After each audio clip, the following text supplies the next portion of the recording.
जिस तरह से हम अभी कह रहे हैं ना कि ये जो डेफिमेशन और ट्राइब्यूनल्स लेके आए हैं पंजाब में नून लीग, ये 3 साल बाद इसी के हाथों इनका बेड़ा गर्क हो रहा होगा। उस वक़्त मज़ा ये आएगा कि इन्हीं अदालतों में उनके केस चल रहे होंगे, इन्हीं बुनियादों पर केस चल रहे होंगे और फिर लोग ये भी कह रहे होंगे नून लीग को कि जी तुसी कीता सी। और फिर एक कोई पुराना ओल्ड मनी टाइप लिबरल साफ़ी या इंटेलेक्चुअल या एकेडमिक उठेगा और वो एक ना अंदर की बात बताएगा कि असल में जब ये बिल पास हो रहा था ना, तो है वैसे ही। शहबाज शरीफ साहब ज़बरदस्ती ये करवा रहे थे, मियाँ साहब इसके अगेंस्ट थे। हम्म। सो मियाँ साहब का बयानिया जीत गया। यार मियाँ साहब का बयानिया नहीं हार सकता, ये बहुत एक ज़बरदस्त चीज़ है। माज़ी में ये भी सुनते रहे हैं कि जब किसी को रिलीफ देना होता है जेल में तो उसको अस्पताल मुंतकिल कर दिया जाता है। अस्सलाम वालेकुम, मुस्बत शो में बहुत बहुत खुश आमदीद। मैं हूं असद निज़ामी, मेरे साथ हैं अली आफ्ताब। शो को प्लीज़ लाइक और शेयर करें, चैनल को सब्सक्राइब कीजिएगा। सर कैसे हैं? सर क्या हो यार, ऐसे ना करें सर।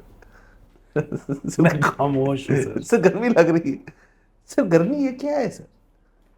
हाँ, मतलब ज़ाहिर है गर्मी को जो है ना टैकल करने का तरीका तो सिर्फ़ एक है दुनिया में, हाँ। वो है कि इसको इग्नोर करें। हाँ। अपने आप को मनवाने, ये गर्मी नहीं है। अभी मुस्बत मुस्बत रहे। सर बिल्कुल। देखें सर, हमने 170-75 एपिसोड इसलिए किए हैं ताकि ये हमारी ट्रेनिंग हो कि हम इस सेट से अलावा जब जिंदगी में घुसें तो हम उसमें एक लेयर, एक बबल है मुस्बतनेस का, जिसके अंदर ना गर्मी आएगी, ना तनकीद आएगी, ना माशरे के मसले आएंगे, ना अपने ज़ाती मसले आएंगे। स्माइल करना है और आगे बढ़ना है। पावे अगला जो सामने से चल के कह रहे ये हंसी क्यों जा रहा है पागल, तो लेकिन आपने हंसते रहना सर, ये आपने प्लीज़ करें इसको।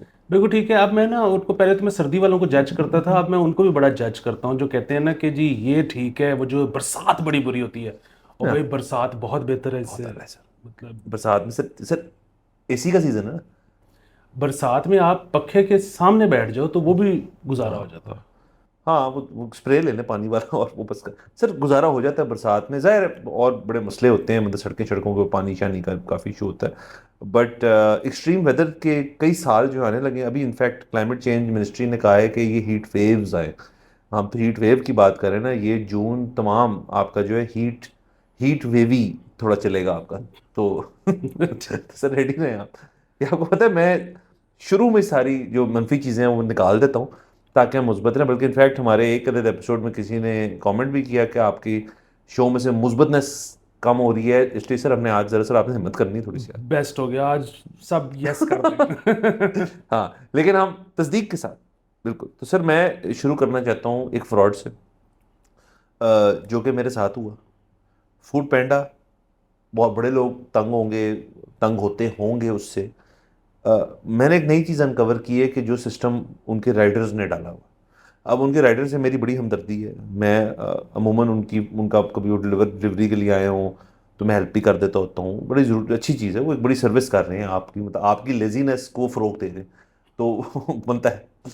तो वो ऐसे कि खाना कहीं से ऑर्डर किया, वो डिले पे डिले पे डिले, फिर फाइनली मैंने रेस्टोरेंट फ़ोन किया तो उन्होंने कहा जी वो लेके चला है। मैं कहा चलो गुड यार, भूख भी लगी हुई थी, कुछ मेहमान भी थे, तो अच्छा होता है जो आपको पता हो कि यार एक चीज़ आ रही है। वो कैंसिल हो गया ऑर्डर, और वो कैंसिल होते ही मुझे राइडर का फ़ोन आया कि जी वो राइडर की बाइक ख़राब हो गई है, तो वो खाना जो है ना आपका, वो मैं अब वापस जमा कराने जा रहा हूँ रेस्टोरेंट। तो मैंने कहा अब तो रेस्टोरेंट बंद हो गया होगा, आप कैसे जमा कराओगे वापस? मैं ज़रा गुस्से में भी था। तो कहते नहीं जी प्रोटोकॉल यही कि वापस कर देता हूँ और आपके पैसे आपको रिफंड होंगे। मैंने कहा मुझे पैसों की मसले वाली बात नहीं, मुझे भूख लगी है, यहाँ और लोग हैं जिनको भूख लगी है, उनके लिए खाना है, तो खाने का क्या करेंगे? कहते अच्छा। कहते मैं आपको इन ड्राइव से खाना भेज देता हूँ, तो मैंने खुद ही आगे दे दो। कहता नहीं वो फिर मैं तो डिस्पैच से बात करनी पड़ेगी, ये वो बड़ी उसने ना कहानी बनाई और मुझे समझ नहीं आ रही तब तक हो क्या रहा है। फिर एक इन ड्राइव वाले बंदे का मुझे फ़ोन आया कि जी मैं आपकी लोकेशन पे हूँ। कोई नहीं था लोकेशन पे, ना कोई बंदा था ना कोई चीज़ थी। मेरा एवं ही 2-3 चक्कर लगे घर के बाहर। तो फिर उसने मुझे फिर फ़ोन किया कि जी मैं तो ढूंढ रहा हूँ आपका एड्रेस। फिर मैंने उस वापस राइडर को फ़ोन किया, क्या कर रहे हो, खाने का क्या है? कहता है सर देखें आप ना एक काम करें, आप का राइडर मैं बस पहुंचने वाला है, बस गलत कह रहा था, आप उसको दे दें 5,000 रुपये या 6,000 रुपये या 10, जितने भी बिल था मेरा, प्लस 600 रुपीज़ डिलीवरी चार्जेस। मैंने कहा मैं तो दे चुका हूँ ऑलरेडी। कहते नहीं वो तो आपको वापस हो गए क्योंकि आपने कार्ड से पेमेंट की थी। तो मैंने कहा यार कार्ड से पेमेंट की तो मैं और पैसे तो मैं नहीं दे रहा किसी को, वो तो मेरा ही है, आप जाके बात करो, आप जानो। सब बड़ी लंबी कहानी चली। एंड में खाना कोई नहीं पहुंच रहा, ना रेस्टोरेंट में जमा हुआ, अभी मैंने चेक किया, वो बेसिकली राइडर जो था वो खाना उसका हुआ, पैसे मेरे चार्ज होकर मुझे वापस आ गए, उस खाने के किसी ने पैसे नहीं दिए, फूड पैंडा को पड़े वो पैसे, और मुझे खाना नहीं मिला, फूड पैंडा को पैसे ठुक गए, और रेस्टोरेंट जो था उसको भी खाना वापस नहीं हुआ। ये हुआ है, और ये मैं यहाँ हाईलाइट करना है, किसी और के साथ हुआ है आप भी बताएं। फूड पैंडा का एक बहुत बड़ा मेरी तनकीद है उनके ऊपर कि वो एक्सेसिबल नहीं है। आप ऐप पे जाके कहीं भी जाके हेल्प सेंटर में ना सिर्फ 2-4 बटन दबा सकते हैं, आप किसी से बात नहीं कर सकते, कोई कस्टमर सर्विस नहीं है। तो मैं इस शो के तवसत से, इस प्लेटफॉर्म को यूज़ करते हुए, कोई फूड पैंडा का अगर किसी को नुमाइंदे को जानते हैं तो आप मुझसे कॉन्टैक्ट करें।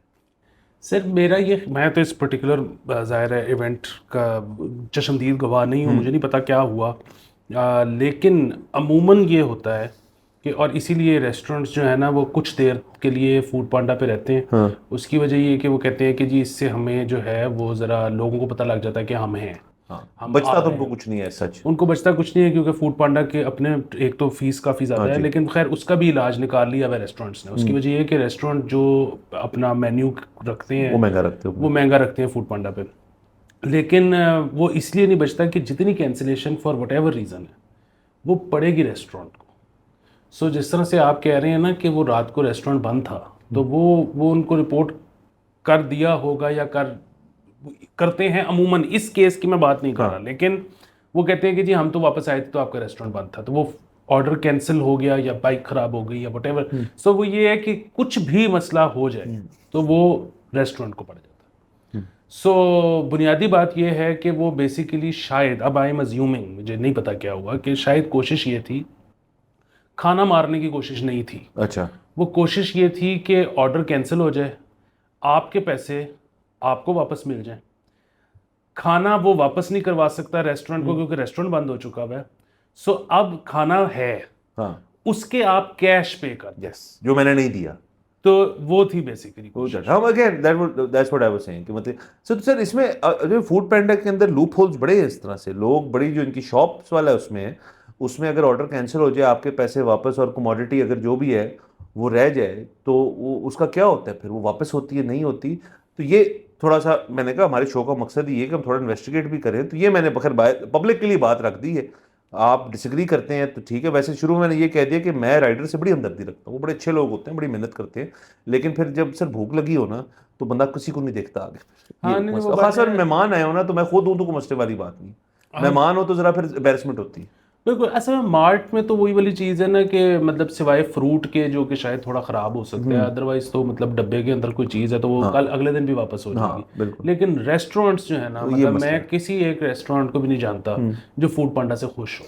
हाँ ये ऐसे ही बिल्कुल, आप ठीक कह रहे हैं। बड़ा चले कोई हुआ फूड पैंडा का तो हमसे पूछ ले। बिल्कुल। अच्छा, दूसरी कि इससे पहले कि आप खबरों का सिलसिला आगे जी बढ़ाएं, सर। मैं ये कहना चाहता हूँ कि जाहिर है पेट्रन बनना बड़ा मुश्किल काम है, पैसे देने पड़ते हैं बहुत। आई कैन अच्छा अंडरस्टैंड एंड आई अप्रिशिएट जो भी पेट्रन्स बनते हैं, बहुत अजीम लोग हैं। इसी तरह जो है वो शेयर करना भी, हालांकि शेयर करना 2 क्लिक्स है, लेकिन वो शायद मुश्किल इसलिए है कि आप नहीं चाहते फॉर वट एवर रीज़न कि आपके दोस्तों रिश्तेदारों को पता लगे कि आप हमारा शो देखते हैं। तो चलो ठीक है, आप वो भी चंद वजूहत तो होंगी। हाँ हाँ हाँ, आप वो भी नहीं कर सकते। अच्छा, फिर कमेंट करने में भी ये वाला रौला है, और वो ये रौला ये है कि अच्छा आप इंगेज करते हो हमारे साथ, तो फिर भी बात है कि शायद हम लोगों के माँ बाप को पसंद ना हो, तो वो नहीं, ये और तासुब कमेंट्स लेना में ये भी चाहिए, होता है कि आपका मोमेंट किसी और से बड़ा हो जाता है। किसी और से पढ़ा हो जाता है, तो आप वो भी नहीं करना चाहते। बिल्कुल ठीक है सर। लाइक का बटन दबाना जो है ना, ये दुनिया का आसान तरीन काम है, बहुत कम कैलोरीज बर्न होती हैं, कोई पैसा जेब से नहीं जाता, किसी दूसरे बंदे को पता नहीं लगता कि आपने लाइक की है, लेकिन जिसका कंटेंट होता है उसकी रीच बढ़ जाती है। सो अगर आप, और फिर भी बात है, ये ज़रूरी नहीं है कि आप बहुत, आपको हमारा शो पसंद हो, आप पूरे 20-25 मिनट देखते हो, लेकिन अगर आप 5 मिनट भी देखते हैं और उस 5 मिनट में आप इंजॉयज़ लेते हैं कोई, तो एक लाइक का बटन, पोला सा माउस ऐसे दबने में जाता क्या है, ये समझ से बाहर सर है। लुत्फ किसी चीज़ का है क्या, आप लाइक करते हैं तो आप करते हैं। सर मैं आप कभी करते नहीं है, मुखातिब नहीं होते ना, इनसे आप मेरी तरफ देखते रहते हैं। तो आज आपने कह दी तो मैं हो जाता हूँ, सीधा हो जाऊँ सर। तो मैं सिर्फ बिल्कुल आपकी बात बजाय, और इस चीज़ को आपको मद्देनज़र रखना चाहिए कि ये बड़ी मेहनत वाला काम होता है, और मैं बड़ा संजीदा कह रहा हूँ। आप देखिए, मैं आपको जो एक रसाला जिससे मेरा ताल्लुक़ है, वो अब कर क्या रहे हैं, वो अब सब्सक्रिप्शन बेस्ड मॉडल इतना अपना इन्हांस कर लिया उन्होंने कि वो अब एडवर्टाइजमेंट पर रिलाई नहीं करते। हमारी सब्सक्रिप्शन क्या है, वो तो सब्सक्राइबर्स नहीं है, वो लाइक्स है। लाइक से रीच बढ़ती है, रीच से सब्सक्राइबर बढ़ता है, उससे हमें मौका मिलता है कि हम बेलॉस कुछ सोचे समझे बगैर हम यहाँ आके रोज़ शो कर सकते हैं, रोज़ 2 कर सकते हैं। आपने देखा होगा सर, फ्रीक्वेंसी कभी कभार हमारी 2 पर डे होती थी, वो क्यों कम हुई है? क्योंकि हमने भी थोड़ा अपना देख के चलना है। यहाँ पे तो मतलब ना, फ्रीबीज तो ज़िंदगी में कोई नहीं होते। तो अगर फ्रीबी की तरह ट्रीट करना है तो फिर ये ना हो सर किसी दिन हम भी सोचें यार चलो फिर हम अपनी वीडियो जो है वो 6-6 मिनट की बना दें, या हम मखसूस और काम करते हैं। मतलब ये सारा कुछ जो चल रहा है ये इन्हीं की वजह से चल रहा है ना, लेकिन इनको लग रहा है कि ये बस ऐਵੇਂ ही चली जा रहा है। ये बहुत अहम बात की है आपने। और होता क्या है कि वो जब आपका रिसाला जो है, आई एम श्योर कि आप कभी आपने ज़िंदगी में कॉम्प्रोमाइज़ नहीं किया होगा जर्नलिस्टिक वैल्यूज़ में, लेकिन जब आप आज से कुछ अर्सा पहले किसी खबर में किसी की तनकीद करते थे और वहाँ से जब पुश बैक आता था तो आप लोग बड़े परेशान होते होगे कि यार इसको कैसे सर ठीक करना है। बिल्कुल। उसकी वजह ये है कि मतलब वो कल को अगर यहाँ से खबर ही नहीं आएगी तो हम क्या करेंगे, हम ताल्लुकात आप इस मुल्क में ख़राब नहीं कर सकते। नहीं कर मतलब सकता। जिस मुल्क में प्राइम मिनिस्टर फांसी चढ़ गया हो उधर बदमाश कोई नहीं होता। नहीं सर, कोई नहीं होता। तो ये सारी एक तरफ ये सारे मसाइल थे। अब जब से आप सब्सक्रिप्शन बेस्ड मॉडल पे गए हैं, मतलब लोग आपको पे करते हैं कि हम आपकी और जिम्मेदारी उससे उठाते हैं, ज्यादा आप खुल के। ऑर्गेनिक बंदा ही नहीं है जो कहता है यार मैं, मुझे ये चाहिए, मोर ऑफ दिस प्लीज। तो अब अगर कोई एडवर्टाइजर नाराज भी हो जाए तो आप कहते हैं चलो ठीक है यार कोई बात ठीक नहीं। है, मेरी बेस मेरे पास है। जब आपकी बेस आपके पास हो ना, और हमारी बेस ये है, तो अगर यही साथ नहीं है तो फिर अफसोस भी होता है। और आखिरी बात में करने, फिर आगे चलते हैं, इसमें कोई मुस्बत बात नहीं है, ये गलत है। ये शो के हमारे रूल्स के बरक्स एक्टिविटी है, लाइक ना करना और सब्सक्राइब ना करना और लोगों तक पहुंचाना ना। आपने तो सिर्फ लाइक की हद तक की है। तमाम चीजें जो मैं शुरू शुरू में बोलता हूँ हर एपिसोड में, लाइक शेयर सब्सक्राइब वो किया करें, आपकी मेहरबानी। बिल्कुल। सर अब आगे चलते हैं। बिल्कुल। सॉरी सर, वो ऐसे कि पेमरा ने, कल हमने खबर की थी सर, कल कल के शो में की थी या परसों के शो में शायद की थी, कि इन्होंने जो अदालती जो भी सब जुडिस मामलात हैं उनके ऊपर रिपोर्टिंग जो है उसकी बंदिश का नोटिफिकेशन जो है वो जारी किया। उसके अंदर इजाफा ये हुआ कि उन्होंने कहा जी आप पे कंटेम्प्ट ऑफ कोर्ट की तड़ी जो है वो भी इसके अंदर आई। सो ये एक अजीब सी बात है। Sindh high court, Islamabad high court, Lahore high court, तीनों ने मुख्तलिफ वहाँ पे लोगों ने पिटिशंस फाइल की हैं कि पेमरा ये कैसे कह सकता है, ये राइट टू इंफॉर्मेशन की खिलाफ वर्जी है, ये जुडिशरी की, अदलिया की जो इंडिपेंडेंस है उसकी खिलाफ वर्जी है, ये आपकी फ्रीडम ऑफ स्पीच एक्सप्रेशन की खिलाफ वर्जी है कि आप एक इतने बड़े अदारे जो है आप उसके ऊपर बात नहीं कर सकते। देखें जी, जो सहाफ़ी बैठा बैठा है ना नेशनल टेलीविज़न पे, जो बड़ी स्टोरी ब्रेक कर रहा है, उनको मांझा हुआ बड़े सालों से काम कर रहा है, कोर्ट को कवर कर रहा है, उसको एक अंदाज़ा है कि उसने कौन-सी खबर कोर्ट की देनी है और कौन-सी नहीं देनी। अब ये तो नहीं हो सकता ना कि आप आहिस्ता-आहिस्ता, ये पेंडोरा बॉक्स है कि जी एक इदारे के ऊपर ही आपने एक एक तंबू लगा दिए, एक ब्लैंकेट लगा दिए कि जी इधर कोई नहीं घुस सकता, इनके ऊपर बात ही नहीं हो सकती। कि और ये जुडिशरी की भी उनकी तौहीन इस लिहाज से है कि आप कह रहे हैं कि हमारे जज हजरात जो हैं वो इतने इनसिक्योर हैं, उनके अंदर कोई मतलब कैपेसिटी नहीं अब्जॉर्ब करने की। बिल्कुल होगी। देखिए सर, किसी की भी तनकीद करते हैं तो उसी से आपको बात से बात बढ़ती है। आप कहेंगे हमारे बारे में बात ही नहीं करनी, तो इससे और शक व शुबात पैदा होते हैं। तो ये पेमरा की तरफ से बड़ी ही एक मेरे तो ख्याल में एक डरपोक किस्म की मूव थी और इनको नहीं करनी चाहिए थी। और उसके अलावा मैं ये भी एडिशन करता जाऊँ कि इसके अंदर अगर कोई सियासतदान खड़ा होकर पार्लियामान या सेनेट या कहीं पे अदलिया के खिलाफ बातें करते हैं, जो कि आजकल लोग कर रहे हैं, उस सियासतदान को कुछ नहीं हो सकता कानूनी तौर पे। उस सियासतदान के ऊपर हम रिपोर्टिंग करेंगे तो हमारे ऊपर कंटेम्प्ट लग सकती है। मुझे इस चीज़ से ये समझ आई। और ये मैंने किसी एक बड़े नामवर वकील से ये पूछा है कि ऐसे ही है? कहता है जी ऐसे ही है, कि प्रोटेक्शन हासिल है सियासतदान को पार्लियामान की और सेनेट की, कि वो कर दें, उन पे शायद कंटेम्प्ट ना लगे। आप अगर उस पे रिपोर्ट करेंगे, आप पे कंटेम्प्ट लग जाएगी। देखें, ये तो जो सबसे बड़ा मसला है ना, इस वक्त अदालत को चाहिए कि इस पे एक्शन ले। उसकी सिर्फ एक वजह है, हुँ। वो ये है कि कंटेम्प्ट ऑफ कोर्ट का जो हक है वो तो कोर्ट के पास है ना, जी। पेमरा के पास कब से आया है? पेमरा कैसे लगा सकता मतलब है? पेमरा ने सजेस्ट किया कि आप पे कंटेम्प्ट लग सकती है। ये कैसे कह सकती है सर? एक एक जज के आर्सेनल में सबसे जो बड़ी जो उसका वेपन होता है वो कंटेम्प्ट होती है। पेमरा कौन होता है करने वाली बात? और अब दूसरी चीज ये है कि जो आपके जो जज है यहाँ पर सुप्रीम कोर्ट के जजेस के ऊपर भी केसेस चले हुए हैं, ठीक है? और ऐसे-ऐसे जजेस के ऊपर जो कि इन लाइन थे और हैं फॉर चीफ जस्टिसशिप, ठीक है? सुप्रीम कोर्ट की, इससे बड़ा तो ओहदा ही कोई नहीं होता ना जी। सो उनके ऊपर केसेस चले हुए हैं, उनके ऊपर कैंपेन्स चली हुई हैं, उनके ऊपर सारा कुछ हुआ हुआ है। हम्म, अच्छा, अगर हो चुका है, तो हो सकता है दोबारा भी हो। क्या गारंटी है कि दोबारा कभी नहीं होगा? अच्छा, जब हुआ था, तो फिर उनको किस चीज़ का सहारा था?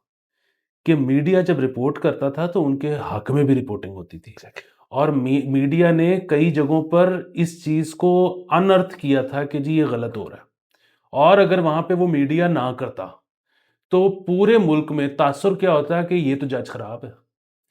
सो जजेस को भी एक बात का तो अंदाज़ा होगा कि क्या गारंटी है कि हम कभी ज़ेर-ए-ताब नहीं आएँगे। हम्म, तो हमें तो ज़रूरत है मीडिया की। सो आज अगर ये इसको फिक्स नहीं करती जुडिशरी, तो अगेन जिस तरह से हम अभी कह रहे हैं ना कि ये जो डेफिमेशन और ट्राइब्यूनल्स लेके आए हैं पंजाब में नून लीग, ये 3 साल बाद इसी के हाथों इनका बेड़ा गर्क हो रहा होगा। और उस वक्त खैर उस वक्त भी एक और बड़ा मजा आएगा। उस वक्त मजा ये आएगा कि इन्हीं अदालतों में उनके केस चल रहे होंगे, इन्हीं बुनियादों पर केस चल रहे होंगे। और फिर लोग ये भी कह रहे होंगे नून लीग को कि जी तुसी कीता सी। और फिर एक कोई पुराना ओल्ड मनी टाइप लिबरल साफ़ी या इंटेलेक्चुअल या एकेडमिक उठेगा और वो एक ना अंदर की बात बताएगा कि असल में जब ये बिल पास हो रहा था ना, तो है वैसे। शहबाज शरीफ साहब ज़बरदस्ती ये करवा रहे थे, मियाँ साहब इसके अगेंस्ट थे। हम्म। सो मियाँ साहब का बयानिया जीत गया। यार मियाँ साहब का बयानिया नहीं हार सकता, ये बहुत एक ज़बरदस्त चीज़ है। सर दूसरा, आप इसको ऐड कर लें प्लीज, जो एक फहरिस्त मैं पिछले 3-4 एपिसोड से कर रहा हूँ, फिर से दोहरा देता हूँ क्योंकि मुझे शौक है। डेफेमेशन ट्राइब्यूनल्स पंजाब, DRPA, पीका जो DRPS को अमेंडमेंट कर सकता है, DIII जो था, चाइना फायरवॉल की छापा, और छठा पेमरा। अब पेमरा को भी डाल लें ना इसके अंदर, हो तो यही रहा है। डेफेमेशन पंजाब वाले के ऊपर ये भी सुन लें कि गवर्नर पंजाब ने कहा यार शायद इन्हों वापस लेना पै जाए, और वो वापस लेंगे, क्योंकि उनको समझ आई है कि इस धड़ल्ले से ना, दरअसल में इससे एक और बड़ी मजेदार चीज़ हुई सियासी, और इसी से हम सियासी अपनी खबरों पे आ जाएंगे कि नून लीग को इस डेफेमेशन वाली चीज़ के ऊपर, ये पंजाब तक नहीं रुकी बात, ये तमाम नून लीग को समझ आई है कि यार कि हम जो धड़ल्ले से पास करना चाहते हैं ना, जिसमें हम ऑपोजिशन को बोलने नहीं देंगे, जिसमें इत्तेहादी का कमेंट नहीं लेंगे, वो पास नहीं होगी फिर। ये इतना आसान नहीं है, क्योंकि गवर्नर सारे उनके लगे हुए हैं, प्रेसिडेंट उनका है, आप क्या क्या करेंगे फिर? दूसरा एक और चीज़ जो है ना, जो इस वक्त रियासत को समझ आने की ज़रूरत है, वो ये है कि from satire to media to reporting to तज्जिया टू फलाना, बिल्कुल ठीक है, फेक न्यूज़ भी होती होगी और लोग ज़रा कैरिड अवे भी हो जाते होंगे, लेकिन उससे होता क्या है? ये देखें, पाकिस्तान ठीक हो गया। ये जो वो हुआ है कि जी मीडिया बेलगाम हो गया। अच्छा, मीडिया बेलगाम होने से क्या पाकिस्तान ठीक हो गया? क्योंकि पाकिस्तान अगर ठीक होता है तो उससे हुक्मरानों का सबसे ज़्यादा नुकसान है ना। तो पाकिस्तान तो ठीक नहीं हुआ, नहीं। तो हुक्मरान एन्जॉय करें। जी। बात ये है कि अगर इससे हो ये रहा है कि प्रेशर कुकर की ये लिड है, जो एकदम से उठ जाती है, सीटी बजती है और फूँक निकल जाती है। सो अवाम जो हैं वो रात को वो फुल सारा दिन गर्मी के मारे हुए और बिजली आ नहीं रही और बुरे हाल, और जब बिल आता है तो उनको होता है कि ये जो बिजली आ रही है ये भी वापस ले लो। इस हालत में वो सोने से पहले ना 2 वीलॉग देखते हैं और वो देखते हैं कि वीलॉग में कोई गालियां निकाल रहा है और उनकी अपनी दिल भड़ास ठंडा निकलती होता है है। और वो उसके बाद उस रात सो जाते हैं। हाँ, और लाइक करते होंगे अनलाइक हमारे। बिल्कुल। अच्छा, जिस दिन आपने ये बंद करवा दिया ना, खुदा ना खास्ता यहाँ लोग निकल आएंगे। हाँ। अच्छा, फिर वही बात है, हम उसमें हमें भी फैंटी पड़ सकती है, क्योंकि जब बिखरा हुआ क्राउड निकलता है ना, तो वो तो किसी को बिल्कुल नहीं सर। देखता, तो वो खुदा ना खास्ता हमें भी हो सकता है। और दूसरा ये कि चलो हम तो मेयर मॉर्टल्स, क्या फ़र्क पड़ता है हमें, मार पड़े, हम खुश हों ना हों, ज़िंदगी हमारी कैसे गुज़रे। खुदा ना खास्ता उन्होंने रियासती इदारों का रुख कर लिया, मतलब ये पिछले 2 हफ्ते में ख्वाजा सरा 3 थानों पे हमला कर चुके हैं। हम्म।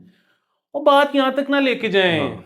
मतलब अब ना दुनिया को समझ आ जानी चाहिए, मतलब दुनिया को तो आगे भी इनको समझ आ जानी चाहिए कि आपने या तो सर्विस डिलीवरी देनी है, हम्म। जो कि आप नहीं दे सकते, आपकी कैपेसिटी नहीं है। और अगर सर्विस डिलीवरी नहीं दे सकते, तो आपने फिर लोगों को बोलने का हक दे देना है। हम्म। ठीक है, क्योंकि ये जो है ना कि चाइना मॉडल, ओ भाईजान वो 6 मिलियन बंदा सालाना पॉवर्टी लाइन से ऊपर उठा देते हैं। हम्म।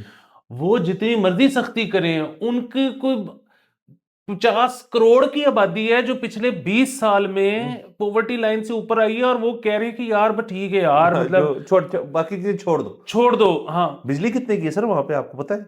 सस्ती तरीन बिजली मिलती है उनको, बाकी सहूलियात मिलते हैं, हेल्थ केयर मिलते हैं, ट्रांसपोर्ट मिलती है, इंफ्रास्ट्रक्चर मिलता है। तो वो इस चीज को कर सकते हैं, जितने कुछ भी नहीं है अभी मैं आपको एक और बात बताऊं, सर।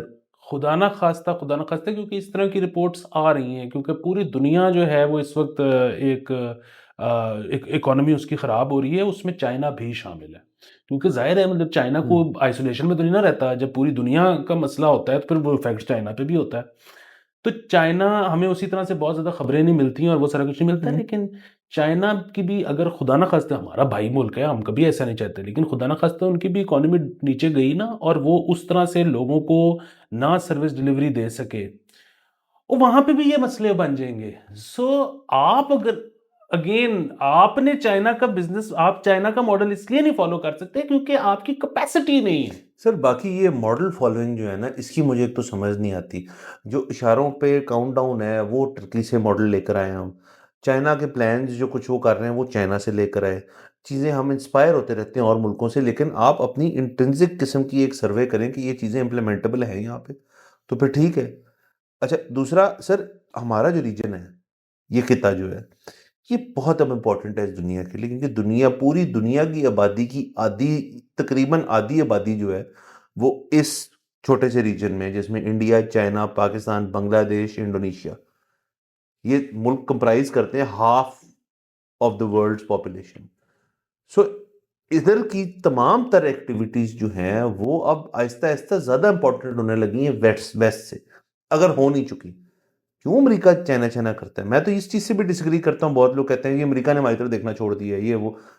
फिल वक्त आप रेलेवेंट हैं उस लिहाज से, बट अगर तो ये हरकतें करते रहे जो इस वक्त हो रहा है, कि जी स्टेबल गवर्नमेंट नहीं है, आपकी कर्टेल की जा रही है फ्री स्पीच, ये सब देख रहे हैं सर, ये सब देखते हैं। और वो शायद सिर्फ इस वजह से आपसे मूड ऑफ हो जाए उनका, कि यार हम टेंट नहीं होना चाहते सारी चीज के साथ, हम दूर होना चाहते हैं। सर अगेन मैं तो वापस उस पे जाऊंगा कि ये, वो जो ख्वाजा सरा थे ना, हम्म। जो कि जिनको हरास किया गया था एलिजेडली, हम्म। अगेन वो उस कम्युनिटी के पास ट्विटर एक्सेस हो ना, हम्म। उनके पास स्मार्टफोन्स हो, उनके पास फेसबुक हो, मतलब, और उस तरह से यूज़ करते हो, उनकी फॉलोइंग हो। सो बेसिकली ये भी एक बड़ी चीज़ होती है कि मैंने एक ट्वीट कर दिया, लेकिन उसको अगर 25 आर्टी ही नहीं हुआ, तो फिर तो मैं तो वहीं का वहीं खड़ा हूँ। लेकिन अगर उसको 25 आर्टी हो गया ना, 60 लाइक हो गया, तो फिर मेरा है कि यार मेरी आवाज़ सुनी गई है। तो हम्म। अगेन, ये जो ख्वाजा सरा कम्युनिटी थी, ये कोई सोशल मीडिया पे इनकी कोई बहुत फॉलोइंग होती, ये शायद उस पे अपना एहतजाज करते और उस पे अप्रिसिएशन आ जाती, बात वहीं रुक जाती शायद। मतलब हम्म। बज़ाहिर अब हमें क्या पता कि क्या होता तो क्या होता, ये तो हम्म। अंदाजे ही है ना हमारे। सर ये आप इसको क्यों संजीदगी से नहीं ले रहे? वो थाने के अंदर घुस गए। और और डीसी को मारा। सर थाना जो होता है ना, उसमें जो अहलकार होते हैं उनके पास बंदूकें होती हैं। आप जैसा बंदा निहत्थे बंदे को वजने का तसव्वुर भी नहीं कर सकता, हम्म। वो बंदूक वाले पे। सर आप ये देखिए जो आजाद कश्मीर में हो रहा था, मतलब तो ये तो एक ग्रुप है, ये भी ग्रुप था ना, जिसने डीसी को जाके, सिर्फ डिप्टी कमिश्नर को जाके उसके दफ्तर में इन्होंने किया, वो जो भी उनके मसले मसाइल हैं, शायद कुछ मांगे कुछ नहीं माने, बड़ी देर से ये मसला चल रहा है। लेकिन प्रेशर कुकर वाली एनालॉजी है सर, वो फूक कभी कभार छोड़ देगा जो कि उसकी इंटरनली होगी कि मैंने एक चीज देख ली, मेरा गुस्सा निकला है, वरना वो भूख आप पे भी निकल सकती। तो ये बहुत खतरनाक मामला है। और वो जो इन्होंने 100 जूते और 100 प्याज के बाद मियाँ साहब के बयानिए को जितवाना है ना, वो हुने कर लेते एन आस्ते बेहतर है, हमें कोई फर्क नहीं पड़ता। हाँ बिल्कुल सर। बाकी सर सियासी एक और खबर कर लेते हैं। बिल्कुल प्लीज। तरीक इंसाफ की अपडेट ये है कि उनकी जो एक बर्फ सी बनी हुई थी मौलाना फजल रहमान और तरीक इंसाफ की, वो पिघल गई। मुज़ाकरात हुए हैं, मिलने जुलने का प्रोग्राम जो है वो बन गए। JUI की मेरे ख्याल में एक इत्तेहाद PTI से हो जाएगा वेरी सून। हो तो वैसे नो ब्रेनर था, तब भी हो जाना चाहिए था। वो सिर्फ ऑब्वियसली उस वक्त उस चीज़ का नर्शा चल रहा था कि हम तो गवर्नमेंट बनाने लगे हैं, उनको नहीं पता था कि 10-12 तारीख तक ऐसे नहीं होगा। एनीवेज अब थोड़ा उसके ऊपर को पहल की गई है और वो सारा कुछ हो रहा है। और इसमें ख़ास तौर पे कमेटी मुकर्रर की गई है जो कि एहतजाज जो रैलीज हैं वो करने का डिसाइड करेगी, किधर करने, कैसे करने, क्या करने हैं। तो सर जब JUI कह दे कि जी रैली के अंदर हम करेंगे, तो फिर वो रैली होती है, फिर आपने उसको इजी नहीं लेना। उस पर फिर फर्क नहीं पड़ता कि आपकी नेशनल असेंबली में कितनी सीटें हैं, आपका जो leader of the party prime minister है, चीफ मिनिस्टर है, उनकी पार्टी को इस चीज़ से फर्क नहीं पड़ता। वो लॉयलिस्ट्स हैं और वो फिर जब आते हैं तो वो बड़े तरीके से आते हैं और वो सारे एक ही वर्दी में आते हैं तकरीबन, और उनको एक trend sort of militia sort of एक एक्टिविटी होती है। नॉट दैट वो मिलिशिया है, बट तो इनकी PTI से सर इत्तेहाद हो जाएगा। तो आप खुद ही सोच लें, फिर एहतजाज वाला एंगल तो PTI का मुकम्मल हो गया ना। तो आप उसमें ये भी तो देखिए ना कि फिर उस पर डेवलपमेंट क्या हुई है कि अगेन मतलब हमें नहीं पता कि क्या हो रहा है, लेकिन बहरहाल जो खबरें आ रही हैं वो ये है कि परवेज़ इलाही साहब घर आ गए। जी हमाद अज़हर साहब जो हैं वो रूपोश थे, वो बाहर आ गए। जी, अ, बाहर आए और फिर भागे भी। बाहर आए, भागे, केपी चले गए। हाँ, अगेन सर मैं ये समझता हूँ कि आपको अगर रियासत पे आप मतलूब हो ना, आप मतलूब हो, आप मुझे भाग के दिखाओ। हाँ, ठीक है, ये सर इन्हें सौखा नहीं है। इतना क्या बहुत मुश्किल हम्म, होता है। और सर रियासत के पास सर्वेलेंस ही बहुत खतरनाक किस्म की होती है, और बड़े बड़े आम मुल्कों के पास। पाकिस्तान तो मतलब को मेरे ख्याल में टॉप 10 में आता है, मिलिट्री और वो सारा कुछ इंफ्रास्ट्रक्चर, जो सिक्योरिटी और वो सारा कुछ। कैमरों के चैप हैं सर। तो बुनियादी बात ये है कि वो निकल गए। फिर ये है कि अब अगेन वो यास्मीन राशिद साहब जो है वो हॉस्पिटल में है। जी उनकी अगेन तबीयत नासाज है। अगर उनकी तबीयत नासाज है, अल्लाह उनको शिफा दे और वो सारा कुछ। और बिल्कुल वो बुजुर्ग खातून है और कैंसर सर्वाइवर भी और हैं, तो PTI की बिल्कुल। तमाम सीनियर लीडरशिप में वो हमें खासी पसंद भी है, अच्छी हाँ, खातून। सो जो बुनियादी मसला है वो ये है कि वरना हम माजी में ये भी सुनते रहे हैं कि जब किसी को रिलीफ देना होता है जेल में तो उसको अस्पताल मुंतकिल कर दिया जाता है। So again we don't know कि क्या है, लेकिन बहरहाल ये तीन चीज़ें ऊपर नीचे हुई हैं। हाँ अच्छा, अब ये अगेन हमें तो नहीं पता ये क्या है, लेकिन हम उस पर जो जो कुछ भी हो सकता है वो हम मतलब कर देते हैं कि जी वो एक तो ये है कि जी को डील स्ट्राइक करने की कोशिश की जा रही है। ये चीज़ मुमकिन हो सकती है या नहीं है, वी डोंट नो। ठीक है। दूसरी क्या है कि जी ये हमने इस शो में जब ये इलेक्शन हुआ था उसके बाद से हमने कहा था कि अब जिस तरह के हालात हो जाएंगे कि एक तरफ PTI को ये लगता है कि जी वो तो जीते हुए थे, और दूसरी तरफ लोगों की माली मुश्किलात में इजाफा होता चला जाएगा क्योंकि रिलीफ नहीं मिलेगा मुस्तकबिल करीब में।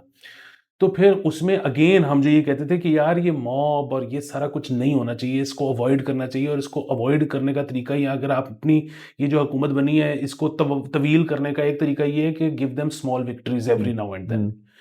ठीक है। सो वो एक बंदा जो भरा हुआ बैठा हुआ है उसके लिए बड़ी गुड खबर है, मतलब उसकी उसकी बिजली के बिल में 1 रुपए का फर्क नहीं पड़ा, लेकिन उसने कहा कि ओह 2 लीटर बाहर आ गई है, मैं करना करना उसने कुछ नहीं है।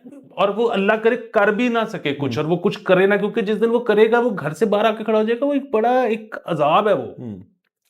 सो बुनियादी मसला ये है कि ये वो स्मॉल विक्ट्रीज हैं या इन पर्टिकुलर हजरात की कोई डील हो चुकी है, वो हमें बयानात से लग नहीं रहा। पूरा कोई मुफाहमत के लिए कोई पीछे से वो हो नहीं जा रही है, जिसमें जिसका मतलब अगेन हमें कोई प्रॉब्लम नहीं है उसके साथ, लेकिन वो हो रही है नहीं हो रही, वी डोंट नो।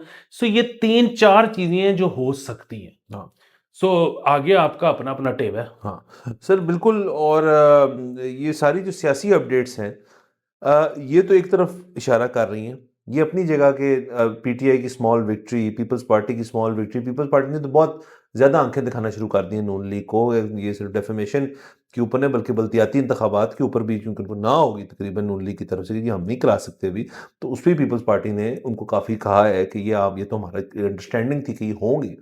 ज़ाहिर है उन्होंने भी एंट्री तो करनी है ना किसी तरह, तो इस रूट से करना चाहेंगे।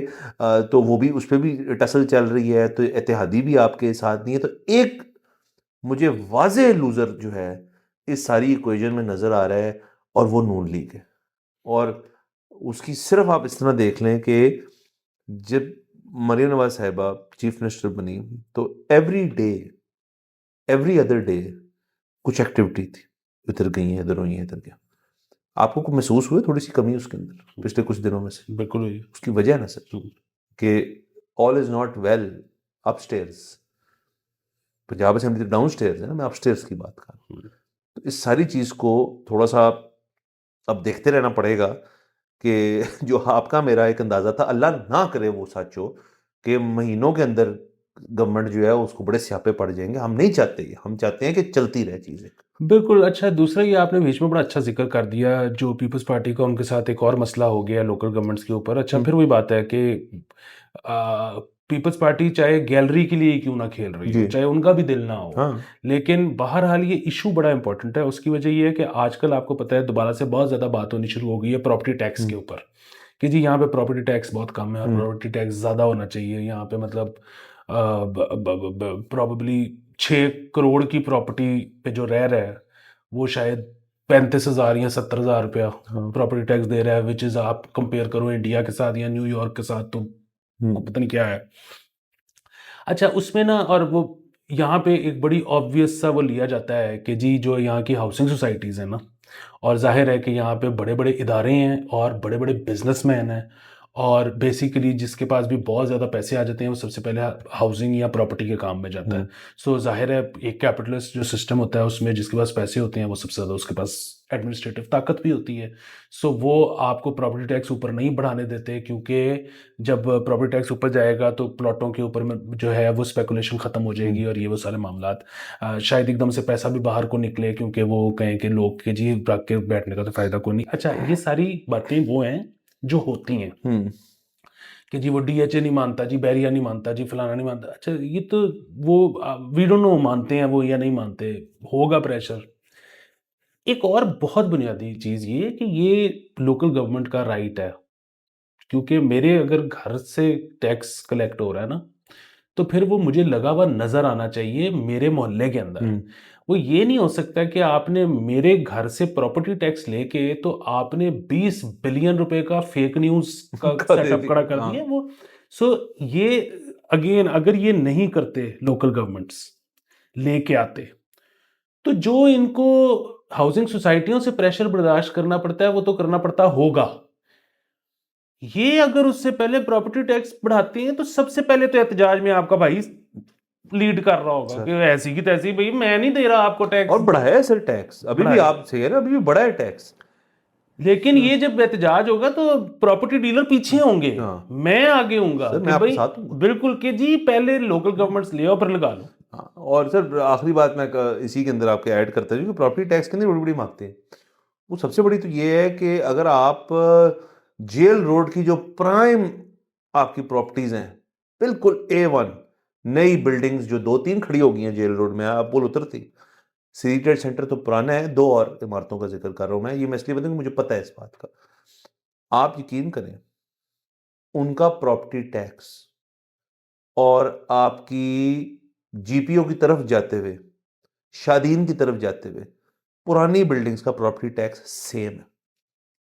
इसमें भी कोई होनी चाहिए कि मतलब एक तो एक एंगल ये है कि जी बहुत कम दे रहे हैं, एक एंगल ये भी बहुत ज्यादा भी है। 1950-56 की बिल्डिंग बनी हुई और ये ब्रांड न्यू बिल्डिंग जिसके इर्द गिर्द आपकी रोड स्ट्रक्चर भी नया है, इंफ्रास्ट्रक्चर भी है, आपका रोड नेटवर्क भी सिग्नल फ्री सब कुछ है वहां पे, और वो पुरानी जगह जो वैसी की वैसी है तकरीबन, उसका प्रॉपर्टी टैक्स क्यों सेम हो सकता है? ये भी होता है। तो इस पे पूरी, सर अगेन हमें आपकी बात कर कर हाँ तंग आ मतलब गए। वो जाहिर है इनका वो जाहिर असेस शायद उस लिहाज से करते होंगे ना कि प्रॉपर्टी की वैल्यू सेम है कि नहीं है, या ज्यादा ऑब्वियसली है नहीं या हो कम है। सकती, हो ही नहीं सकती। तो बस इसमें सर बार सर हमने काफ़ी ज़्यादा आज डिस्कशन कर ली काफ़ी चीज़ों की, कुछ चीज़ें रह गई हैं, उनको मेरे ख्याल में कल के लिए रख लेते हैं। आज के लिए हमें इजाज़त दीजिए, इंशाल्लाह नेक्स्ट एपिसोड में मुलाकात होगी। खुदा हाफिज़।